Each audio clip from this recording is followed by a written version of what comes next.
আমাদের নকশি কাঁথার পক্ষ থেকে যখন কোনো মানুষকে সহযোগিতা করা হয়, তখন মানে অর্থ সংগ্রহ থেকে শুরু করে সেই তাদের প্রয়োজনীয় জিনিসগুলো কেনাকাটা করা এবং সেগুলো তাদের বাড়িতে পৌঁছে দেয়া, এই সবগুলো করতে মানে পিছনে অনেক পরিশ্রম করতে হয়। এবং আমাদের যেই নকশি কাঁথার সদস্য আছেন, তারা সবাই খুবই অ্যাক্টিভ। তারা খুব আনন্দের সাথে এই কাজগুলো করে থাকেন। কিন্তু অনেকেই হয়তো বোঝেন না বা বোঝার চেষ্টা করেন না যে আমাদের এই কাজগুলো করতে কতটা পরিশ্রম করতে হয়, কতগুলো সময় ব্যয় করতে হয়।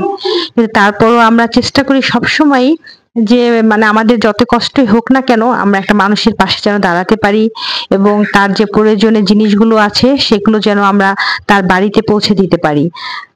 সবসময় আসলে আপনারা দোয়া করবেন যেন আমরা এভাবেই মানে মানুষজনের পাশে থাকতে পারি এবং পাশে থেকে আমরা সবসময়ই মানে তাদের উপকার করতে পারি। আসলে আমাদের নকশি কাঁথার কাজগুলো এরকম একদম সরেজমিনে কাজ করা। সবাই ভালো থাকবেন।